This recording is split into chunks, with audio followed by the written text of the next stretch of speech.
Kill my hair. Bad.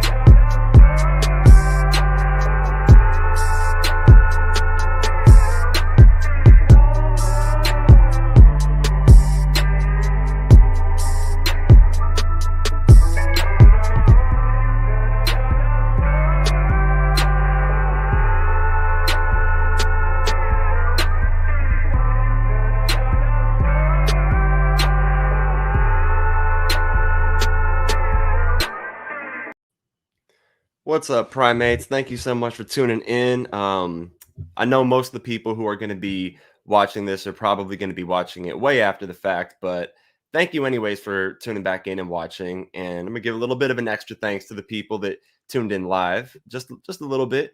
Still thankful to anybody watching this whenever they get a chance. So yeah, let's get started with this because I understand that just the title of this stream, the video, the concept, the description, if you haven't read the description, it's got to be, especially if you're somebody who doesn't hold to skepticism, intriguing to say the least. Here's somebody who identifies as a skeptic, putting out a stream called Refuting Skepticism.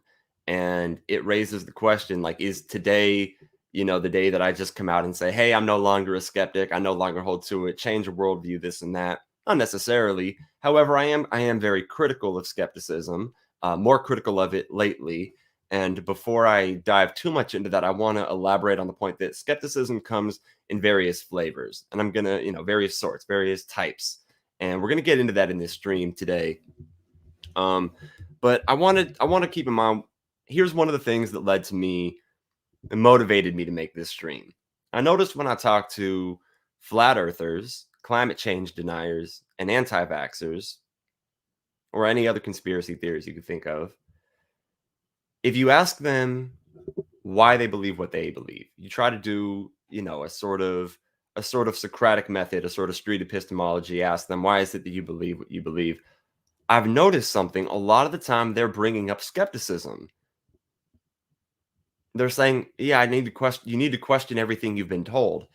And, to talk to people who have arrived at such blatantly stupid conclusions, like flat earth, climate change not being real, anti-vax, it makes you reconsider, well, like, is skepticism harming people? Because here are people arriving at rather dangerous conclusions, and they're supporting these horrible conclusions they've arrived at by appealing to skepticism. So how do I, a skeptic, respond to that?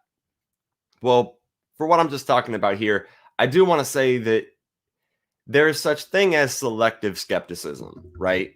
You have people who are being methodologically skeptical, like myself, where we apply skepticism to something and you doubt things and then seek defeaters for your doubts. And then if whatever it is that I'm doubting can withstand my doubt by providing defeaters, then you have withstood my skepticism and you've proven yourself, or at least provided a good reason to believe, because you don't have to prove something to give somebody a good reason to believe it. There's a difference in giving somebody a good reason to believe something's true and proving it's true. If you prove it, you make them know it. But you can give somebody reason to believe without them knowing. But I wrote a script today, and I wanted to get started just kind of talking to the stream naturally, like I like to do. But of course, now it's time to get into that script. So let's take a quick sip of water. All right.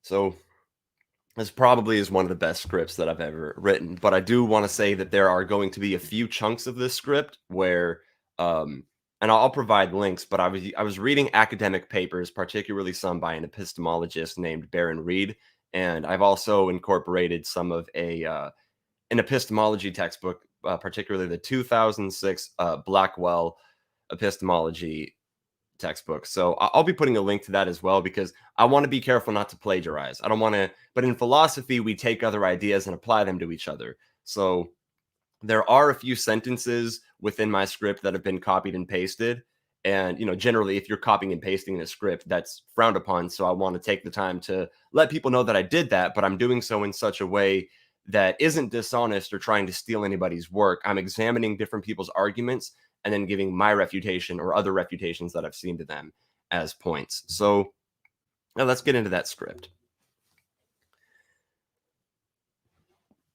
Skepticism has proven to be an innovation within epistemology throughout the history of philosophy. Almost nobody holds the belief that skepticism is true. In other words, the idea that we can't come to really know anything at all. However, that doesn't negate the importance or relevance of skepticism. The function skepticism has in our day-to-day life is methodological. By examining skeptical arguments and seeing either how they fail or why they don't, we come to improve our understanding of what it means to know something, or even to be justified in a belief. We're forced to analyze not only our beliefs, but more importantly, the methodologies used to arrive at them. As insufficient justifications and bad ideas are washed away in the waves of skepticism, one must ask, are insufficient justifications, false beliefs, and bad ideas the only things being washed away within these skeptical waves? For now, I leave that an open question as I further pursue this inquiry of skepticism. Skepticism comes in many varieties. Academic skepticism from Plato's Academy takes on a positive claim, that claim being that we don't know about the nature of reality independent of our own immediate experience. Pyrrhonian skepticism is more cautious. It doesn't deny that we have knowledge. Instead, it recommends the suspension of judgment. Skeptical arguments include the evil demon thought experiment and the dream argument from René Descartes' first meditations on philosophy, Gilbert Herman's brain in a vat thought experiment, the problem of other minds, which comes in two versions, and many more. Skepticism about God, you go on and go on and go on, right? One of the motivating factors of skepticism is known in philosophy as epistemic circularity. Epistemic circularity occurs when a subject comes to arrive at a belief in a source's trustworthiness through the source itself. Two simple examples of epistemic circularity would be someone arriving at a belief that a used car salesman is honest because he said that he was, or a religious person arriving at a belief that their holy book was true because it says so in their holy book. It's easy to think that epistemic circularity delegitimizes any belief tainted by it. After all, this is the fallacy of begging the question, and intuitively, we shouldn't hold beliefs which are arrived at through fallacious reasoning. The problem with this intuition, though, is an argument for total skepticism can easily be grounded in it. Let's suppose F1, F2, F3, and so on represent a subject's cognitive faculties, of which the subject has a limited number. In order to know that F1 is a reliable source of knowledge, the subject will have to either use F1 or another faculty. But if the subject uses F1 to justify his belief in F1 being reliable, his belief that F1 is reliable will be epistemically circular. So instead, the subject must use, say, F2. But the subject shouldn't use F2 unless he knows that it's a reliable source of knowledge. But in order to come to know this, the subject will have to use F1, F2, or some other faculty. But the subject can't use F2 on pain of epistemic circularity, and the subject can't use F1 without first knowing that it's a reliable source of knowledge, which is still in question. So the subject must use another source, perhaps F3, but clearly the same issues will arise with respect to F3 as did F1 and F2, and the subject will eventually run out of faculties to which he hasn't already appealed. Epistemic circularity is inescapable. If it really is as bad as it seems, then skepticism is correct. Our epistemic foundations are fatally compromised.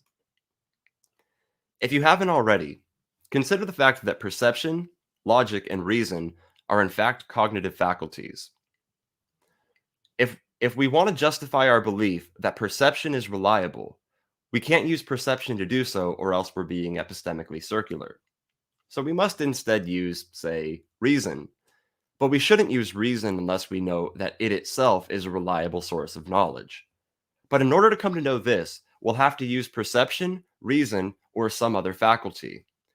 But we can't use reason on pain of epistemic circularity, nor can we use perception since its reliability is still in question. So we must use another source, perhaps logic. But clearly the same issues will arise with logic as did perception and reason, and we will eventually run out of faculties to which we can appeal. One approach used as a rebuttal to skepticism is epistemic externalism, which is the negation of epistemic internalism. There's a distinction between internalism and externalism about justification, and internalism and externalism about knowledge. Internalism about knowledge maintains that for a justified true belief to be knowledge, the subject must be able to know that his belief is justified. According to externalism about knowledge, for a subject to have knowledge, the justification condition must hold, but it isn't necessary that he be able to know that it holds. In other words, a subject can be justified in a belief without knowing why he's justified. Under this view, as long as perception, reason, and logic are reliable, we can come to have knowledge through the use of these faculties. We don't have to know that logic and reason are reliable to have knowledge. They just have to be reliable. This does, of course, point out the fact that we can't really differentiate between the propositions we know and the propositions we justifiably believe. So we can think we know of a proposition when in fact we don't. And we can know of a proposition when in fact we don't realize that we do. In my opinion, internalism about knowledge fails because of the infinite regress problem. And the infinite regress problem goes something like this. If in order to know that P, I have to know that I know that P, then in order to know this, I must necessarily have to know that I know that P. And since there are an infinite amount of knows that this will entail, we necessarily couldn't ever get to having knowledge.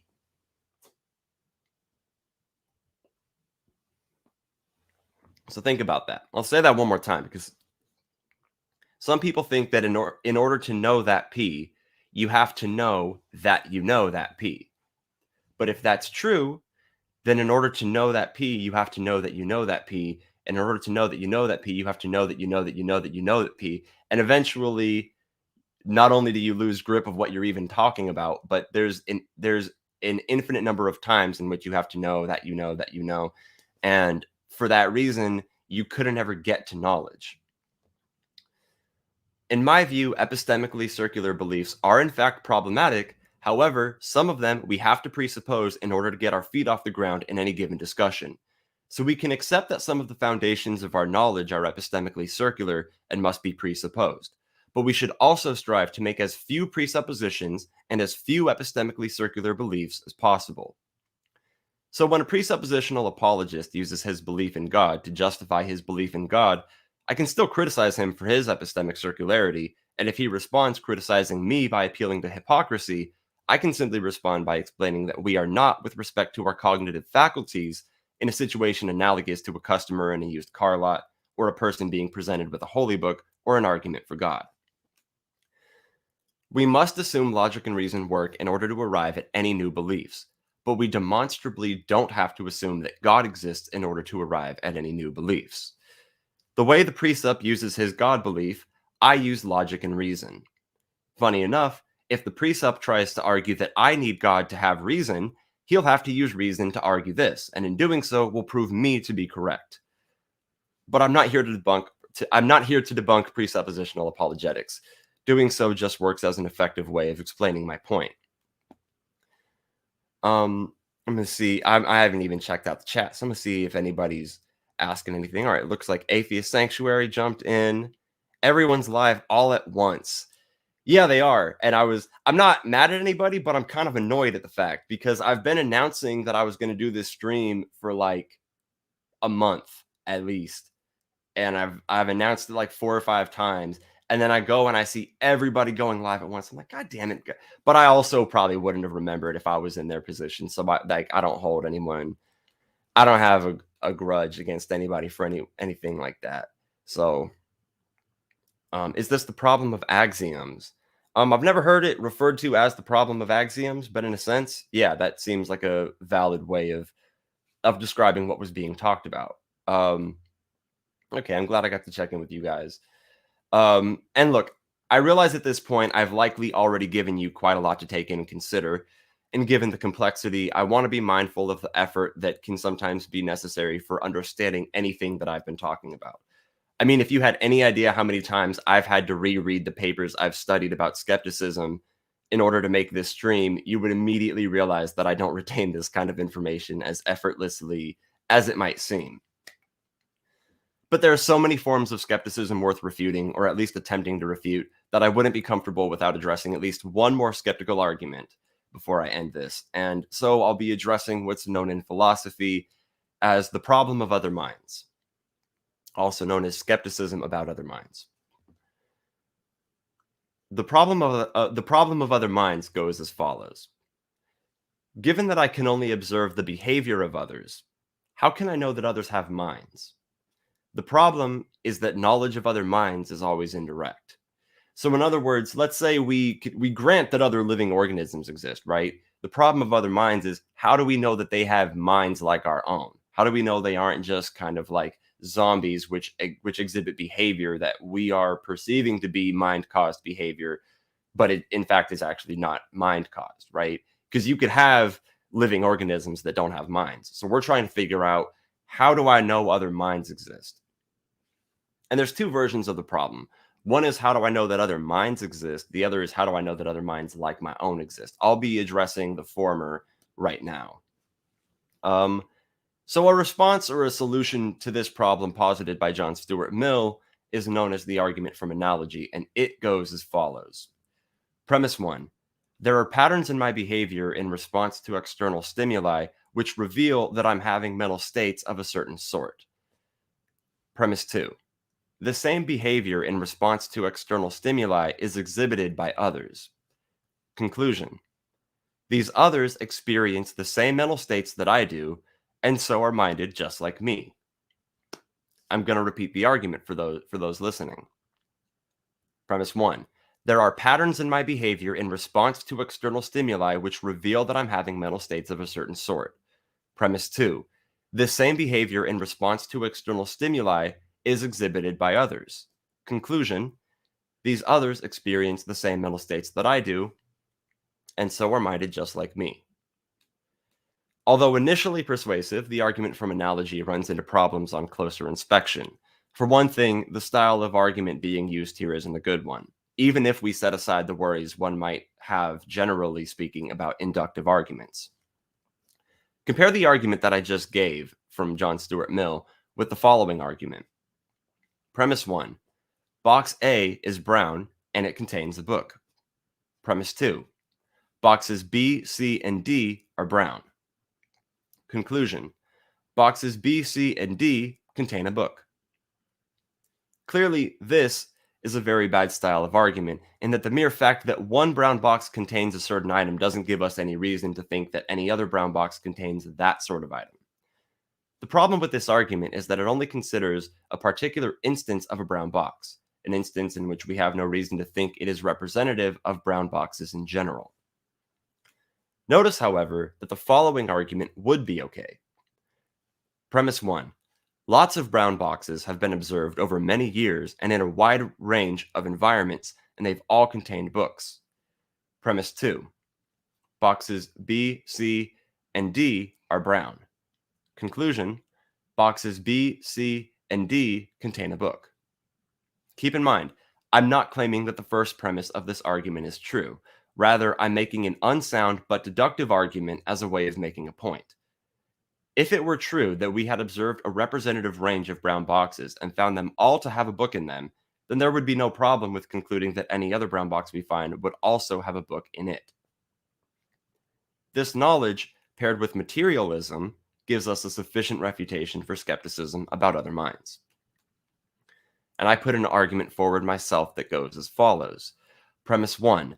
Lots of human brains have been observed over many years and in a wide range of environments, and they have all been composed of the same material makeup, and have proven to be the cause of our experience of stimulation, or mind experience. Premise 2. My brain, your brain, and anyone else's brain are composed of the same materials and activity, giving rises to experience such as stimulation. Conclusion. Me, you, and whoever else you think of have minds. And that, ladies and gentlemen, is my own refutation to the problem of other minds.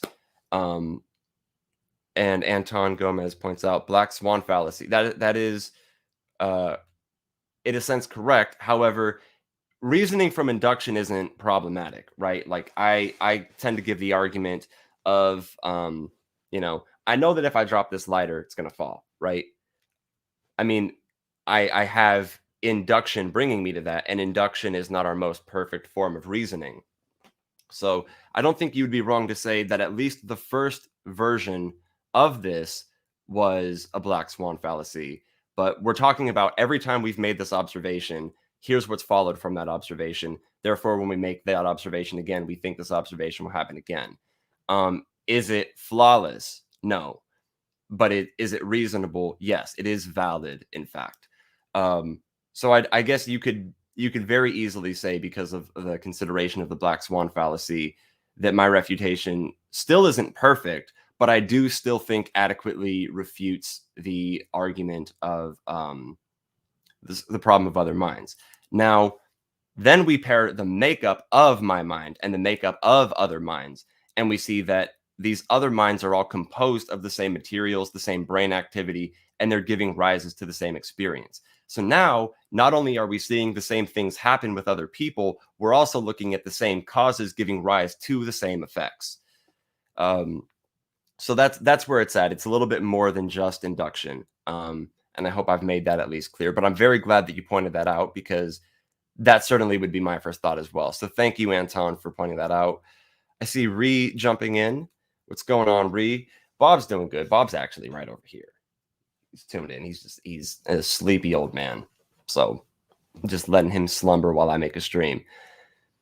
Anyway, everybody, I'm considering making this a series. I initially thought about making this, like an hour-long stream in which I approached various skeptical arguments and gave a refutation after this one and that one, but explaining every different type of skepticism that there is, which ones there are arguments for them, which ones can be refuted and can't be refuted. It would not only take a long time, I think it would go over most of the audience's head. And that isn't me saying I think, oh, I'm just so smart, nobody's going to understand me. It's that the topic that I'm referring to, that I'm speaking about here, I didn't retain this right away. If you're anything like me, you there's no way you just listened to what I've been talking about throughout the stream and immediately retained it. If you're anything like me, you at least have to play this a second time if you have any hope of understanding and retaining. And if you did actually just listen to this once and you understand my point, what I'm talking about, and you retain this, that's great. That's awesome. But I don't know, to raise the likelihood of my information being retained, I decided I'm probably going to turn this into a series instead. So today we've covered the problem of other minds. I went over John Stuart Mill's response to it, known as the argument from analogy. And the argument from analogy failed. So I gave, not my own criticism, because that criticism has been out there, but I gave the criticism of John Stuart Mill's response to that argument and why his rebuttal failed, and then provided my own rebuttal, right? So that's where we're looking at from here. I'm really glad everybody tuned in. Thank you so much. I'm going to cut this one short. Peace out. Stay safe, everybody. Oh, by the way, I have just hit 800 subscribers, and my goal has been to hit 1,000 within this year. And if I could get 100 this month and 100 next month, I'll be at 1,000. So please, especially if you're one of those people that wishes you could support the channel, but you can't afford to, you're still supporting if you subscribe. You're still supporting if you share. You're still supporting if you click like. So do all that shit too, okay? Thank you so much, everybody. Stay safe.